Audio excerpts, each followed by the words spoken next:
और भाई तो भाई फिज़िक्स के रिवीजन में आ गए हैं हम 19 जून के लेक्चर 5 पे, है ना। तो भाई एक बार पिछली बार देख लेते हमने क्या किया था। ला ला ला ला ला ला ला ला ला ला ला। तो भाई हमने प्रिंसिपल ऑफ होमोजेनिटी किया था, है ना। प्रिंसिपल ऑफ होमोजेनिटी हमने देखा था और भाई हमने वही किया था बस शायद, है ना। हाँ। और हमने लेके देखा था कि इसमें जो एक्सपोनेंशियल फंक्शन वगैरह होता है ये भी सारा डायमेंशनलेस होता है, और हमने वो भी देखा था साइन वगैरह का, है ना। तो चलो अब शुरू करते हैं आज का लेक्चर, मतलब आज का नहीं 19 का, है ना। तो भाई देखो, एंगुलर वेलोसिटी या फ्रीक्वेंसी अगर हम देखें तो अगर हम इन दोनों में देखें तो भाई डायमेंशनली तो करेक्ट है ये दोनों, लेकिन भाई फिजिकली ना ये करेक्ट नहीं है, फिजिकल करेक्ट नहीं है ना। ये हमने पिछले हम लेक्चर्स में देख चुके हैं ये, है ना भाई। सिमिलरली भाई जैसे हम ये वाला ये देखें हम इसमें ये अगर हम चलो ये पहले ये छोड़ो भाई, ये देखो पहले torque is equal to work plus energy हम कर सकते हैं, ये लिख सकते हैं, लिख नहीं सकते हम ये, क्योंकि भाई ना ये डायमेंशनली करेक्ट है ना फिजिकली करेक्ट है। हम डायमेंशनली करेक्ट है मतलब फिजिकली करेक्ट नहीं है, लेकिन अच्छा हाँ भाई डायमेंशनली तो करेक्ट है, ठीक है चलो, लेकिन फिजिकली करेक्ट नहीं है। इसमें देखो अब जो फॉर्मूलाज होंगे जो बुक में होंगे वो डायमेंशनली और फिजिकली दोनों करेक्ट होंगे, तभी तो फॉर्मूलाज हैं, तभी तो, है ना। लेकिन हम ऐसे कुछ भी अपनी मई से बना देंगे तो वो हो सकता है डायमेंशनली करेक्ट हो फिजिकली करेक्ट ना हो, समझ रहे हो, ठीक है। तो भाई जैसे अब ये है, ये तो हमने फॉर्मूला देखा तो देखो ये सारा डायमेंशनली भी करेक्ट है और फिजिकली भी करेक्ट है। सिमिलरली भाई ये भी अगर हम देखें इसी भी डायमेंशनली करेक्ट होता है, ठीक है। इसमें देखो ये जो है ना, ये तो भाई कुछ भी हमने बना दिया अपने मन से, ठीक है। और भाई ये तो डायमेंशनली भी रॉन्ग है फिजिकली भी रॉन्ग है, समझ रहे हो। तो भाई वही है कि मतलब वो ये फूलों की दुकान ऊपर गोरी का मकान, है ना। हमने पहले भी किया था कि भाई डायमेंशनली करेक्ट और फिजिकली करेक्ट, है ना। अगर इक्वेशन जो है डायमेंशनली करेक्ट नहीं है, डायमेंशनली नॉट करेक्ट और रॉन्ग है, तो भाई फिजिकली भी रॉन्ग होगी, मस्ट भी फिजिकली रॉन्ग, है ना। अगर इस डायमेंशनली करेक्ट में या फिर हो सकती है नहीं भी हो सकती भाई। अगर नीचे जो है फूलों की दुकान है ही नहीं तो ऊपर गोरी का मकान होएगा ही नहीं। अगर नीचे फूलों की दुकान है तो हो भी सकता है नहीं भी हो सकती, ठीक है भाई। An equation is physically wrong भाई। ऊपर अगर गोरी का मतलब क्या नाम है गोरी का मकान नहीं है तो नीचे हो भी सकती है फूलों की दुकान, यहाँ ना हो, तो मैं oh may not be dimensionally correct. और भाई an equation is physically correct, अगर भाई फिजिकली करेक्ट है तो भाई नीचे होएगा ही, अगर फिजिकली करेक्ट है तो फिर डायमेंशनली तो करेक्ट होगी, है ना। यही हमने पहले भी कर चुके हैं ये, है ना भाई। तो भाई देखो अगर अब हम ये देखते हैं, ये फॉर्मूला होता है भाई एसेंट का, है ना, u प्लस a/2 2n-1, है ना। तो ये होता है डिस्प्लेसमेंट इन n सेकेंड, ठीक है। तो भाई ये देखो ये डायमेंशनली करेक्ट है ना, डायमेंशनली तो करेक्ट है ये, ठीक है भाई। अब जैसे ये हमने ये भी देखें s is equal to u plus half a, है ना। तो यहाँ पे t इज इक्वल टू 1 अगर भाई हम देखें तो एक तरह से फॉर्मूला क्या होता है, हमने पढ़ा था s is equal to u t plus half a t square होता है, ये ठीक है हम 10th में पढ़ चुके हैं। s equal to u t plus half a t square होता है ना। यहाँ पे तो भाई बस s is equal to u plus half a लिखा है यार, तो यार ये तो ऊपर से डायमेंशनली करेक्ट भी नहीं लग रहा मेरे को, है ना, ऐसा है। लेकिन नहीं भाई ये अगर हम सोचें तो भाई ये एक तरह से ये तो है, अगर यहाँ पे t की जगह हम 1 लिख दें तो एक तरह से भाई t अगर हम 1 पे डिस्प्लेसमेंट करेंगे वो है ये, तो एक तरह से भाई इसलिए अगर हमें क्वेश्चन में दे रखा हो कि यहाँ पे t इज इक्वल टू 1 है, ठीक है, तो हम लिख सकते हैं कि हाँ भाई डायमेंशनली करेक्ट है। तो भाई देखो s is equal to u plus half a square ये, तो अगर हम 1 में कर देंगे तो ऐसे लिख सकते हैं हम, तो इसलिए हम इसे डायमेंशनली करेक्ट बोल सकते हैं, ठीक है भाई। सिमिलरली देखो v is equal to u plus a t होता है ना, लेकिन अगर हमने t को अगर मान लो 1 ले लिया तो भी डायमेंशनली करेक्ट हो सकता है, समझ लो। t यहाँ पे 1 है, यहाँ पे दिख नहीं रहा t, लेकिन यहाँ पे 1 है, समझ लो। ऐसे इसलिए हमने ये समझा था कि भाई अगर मान ले हमें दे भी नहीं रखा तो हमें लग रहा है यार नहीं भाई ये तो नहीं है डायमेंशनली करेक्ट। भाई कैसे हो सकता है, देखो यहाँ पे a है और यहाँ पे u है, तो करेक्ट कैसे हो सकता है, समझ लो। एक होता है LT माइनस 2, यहाँ पे LT माइनस 1, ये सेम थोड़ी है ना। लेकिन भाई यहाँ पे t है और यहाँ पे t स्क्वायर है तो फिर वो कट जाएगा, तो इसलिए डायमेंशनली करेक्ट है, समझ रहे हो, ठीक है। तो सिमिलरली भाई अगर हम यहाँ पे भी देखें तो इसमें देखो हम इसे लिख सकते हैं s n second minus n minus 1 n second, है ना। तो भाई हम ऐसे लिख सकते हैं, तो एक तरह से भाई ये भी मतलब डायमेंशनली टू फिजिकली आ जाता है, ठीक है। मतलब बस यही था, हमने एक छोटी सी चीज़ देखी थी। तो भाई any equation is given in chapter and we use to solve question it is physically correct, physical correct तो डायमेंशनली करेक्ट भी होगा।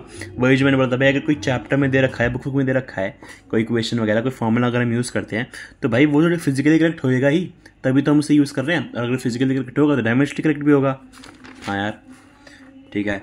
चलो भाई अभी क्वेश्चन वगैरह थे, ठीक है, कि भाई वर्क जो है is equal to torque dimensionally correct है फिजिकली नहीं है, हाँ भाई सही बात है। और भाई डायमेंशनली करेक्ट है, सो व्हेन इक्वेशन शोज भाई डायमेंशनली करेक्ट होगा तो फिजिकल करेक्ट होगा ही होगा, नहीं भाई हम तो देख चुके हैं भाई। अगर नीचे अगर फूलों की दुकान है तो ज़रूरी नहीं कि हमेशा ऊपर गोरी का मकान हो, है ना भाई। भाई यहाँ पे फिर कुछ क्वेश्चंस थे क्या बोलते हैं, कुछ क्वेश्चंस थे यहाँ पे वो डायमेंशंस वगैरह निकालने के लिए। Time dependence of a physical quantity P is given by this, what when A is constant and T is time. हमें तो भाई डायमेंशन निकालनी है फिर, है ना, हमें ए की डायमेंशन निकालनी है।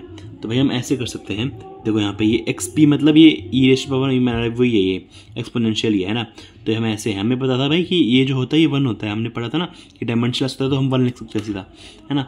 तो ए इज इक्वल टू 1/t² हो जाएगा, तो t-2 हो जाएगा, है ना, ठीक है। तो भाई सॉरी, है ना। तो भाई वही तो है, the unit vectors units of distance and dimensions. The unit vectors I cap, j cap and cap have units of distance and dimensions. Unit vector magnitude 1 have no dimension. Units of distance and dimension, distance नहीं है ना भाई, distance का वो भी होगा, क्या बोलते हैं, मैग्नीट्यूड भी होगा, और यहाँ पे यूनिट वेक्टर तो मैग्नीट्यूड तो हो ही नहीं सकता, समझ लो। और भाई product of a scalar and a vector is new scalar, है ना, तो ये भी भाई नहीं है भाई, ये भी फॉल्स है, तो ये दोनों फॉल्स है भाई। मतलब वही फिर हमने कुछ क्वेश्चन की मतलब वही इक्वेशन दे रखी है, फिर हमने कुछ वेरिएबल दे रखा होगा, उसके हिसाब से हमने क्वेश्चंस करे थे, ठीक है। मतलब ईजी क्वेश्चंस थे, इसमें मैं समझा नहीं रहा, मतलब बहुत ही ईजी था, ठीक है भाई।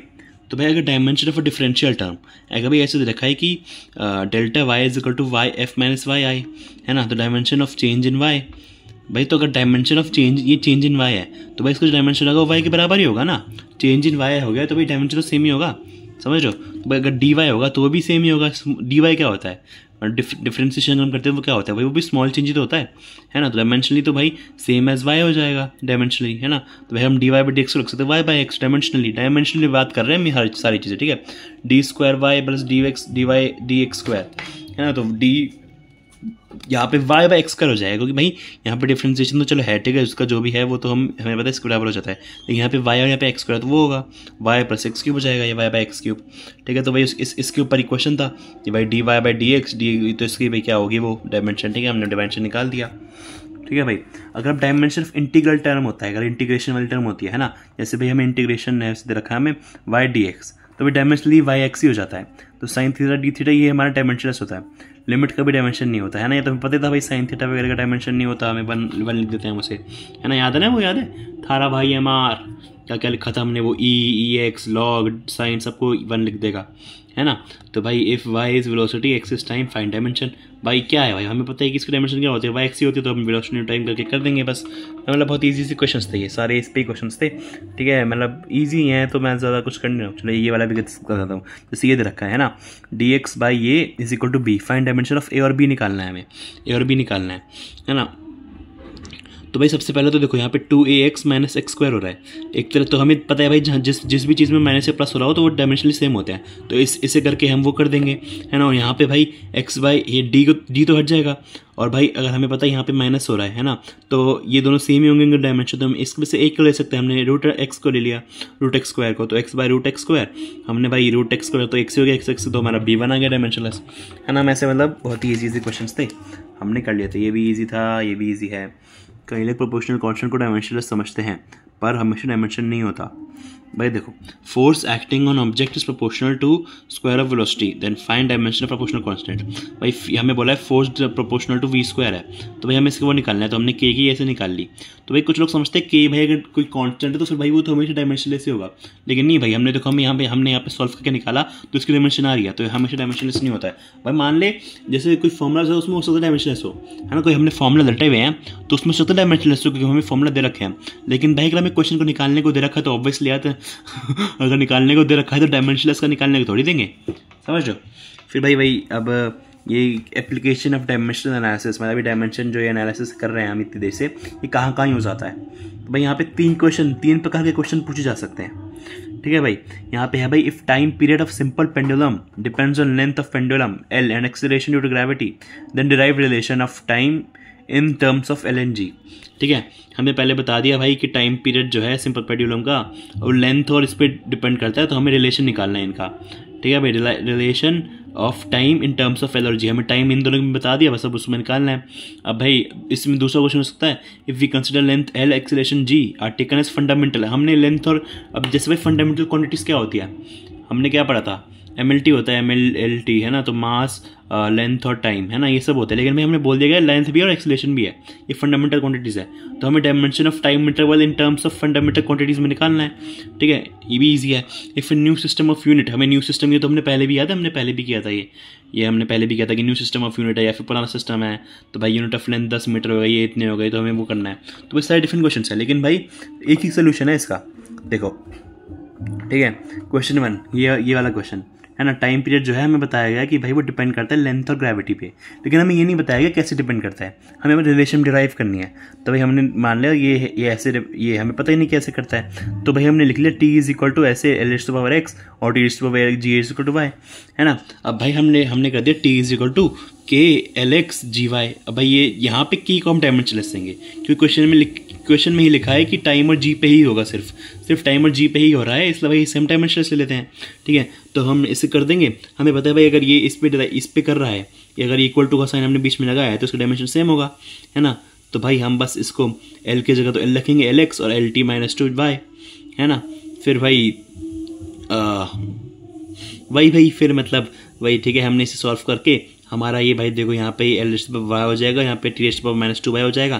तो हमने देखा भाई lx + y और t-2y, हमें पता है इन सब की डायमेंशन सेम होगी, है ना। तो कंपेयर अगर हम करें पावर ऑफ l, तो पावर यहाँ पे 0 है, यहाँ पे x + y है, तो मैंने x + y 0 आ गया, तो हमारा x जो है -y आ गया, है ना। फिर इसे पुट करके हम निकाल लेंगे, ठीक है। तो कंपेयर फिर पावर ऑफ टाइम, यहाँ पे टाइम देखो, यहाँ पे t1 है और यहाँ पे t-2y है, ठीक है। तो भाई हमने 1 - 2y को किया तो y भी हमारा आ गया, तो ऐसे हम कर सकते हैं, ठीक है। और शायद दूसरा और तीसरा क्वेश्चन अभी हमने उसमें किया नहीं है, क्या नाम है, अभी 19 को नहीं हुआ था वो, अभी जो अगले लेक्चर में होगा शायद वो।